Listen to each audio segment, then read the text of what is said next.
বন্ধুরা ফাইনালি 4টি টিম রয়েছে যে কোয়ালিফাই করে ফেলেছে। হ্যাঁ বন্ধুরা, ফাইনালি 2024 আইপিএলে 4টি টিম কোয়ালিফাই করে ফেলেছে।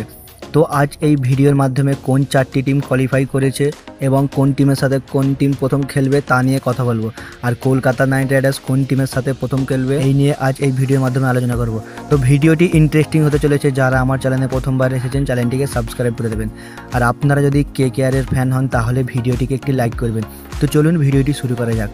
বন্ধুরা, কলকাতা নাইট রাইডার্স পয়েন্টস টেবিলে 1 নম্বরে রয়েছে, আর 2 নম্বরে রয়েছে সানরাইজার্স হায়দ্রাবাদ, আর 3 নম্বরে রয়েছে রাজস্থান রয়্যালস, ও 4 নম্বরে রয়েছে রয়্যাল চ্যালেঞ্জার ব্যাঙ্গালোর।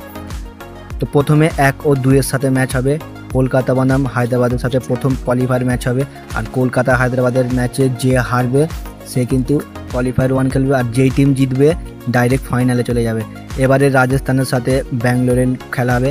তো ওই 2 টিমের মধ্যে যেই টিম জিতবে 1 ও 2 এর মধ্যে হারা টিমের সাথে খেলবে, আর যদি 3 ও 4 এর সাথে যে হারবে সে ডাইরেক্ট বাদ হয়ে যাবে। তো বন্ধুরা, আপনারা কমেন্ট করে জানান এবছর কি কেকেআর চ্যাম্পিয়ন হতে পারবে? কেকেআর রাজস্থানকে হারিয়ে কি ফাইনালে যেতে পারবে? আর ফাইনালে কার সাথে কলকাতা নাইট রাইডার্স খেলবে আপনারা কমেন্ট করে জানাবেন। তো এরকমই কেকেআরের নিউজ আপডেট পাওয়ার জন্য ভিডিওটিকে লাইক, আর আপনারা যদি কেকেআরকে চ্যাম্পিয়ন হতে দেখতে চান তাহলে ভিডিওটিকে একটি লাইক করবেন। আবারও অন্য কোনো ভিডিওতে দেখা হবে। ধন্যবাদ।